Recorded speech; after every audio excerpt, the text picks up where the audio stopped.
Magandang hapon mga kagala. So may nakita na naman tayo na wallet mga kagala sa ating service. Oh, ayan oh.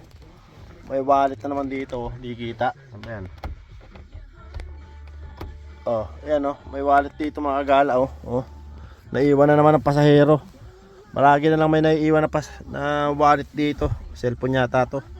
Ay mga kagala, oh, cellphone nga oh. Oh. Oh. Alam ko yung address nito. Medyo nakalayo na tayo sa, hindi ko lang alam yung number ng bahay niya mga kagala. Pero yan oh.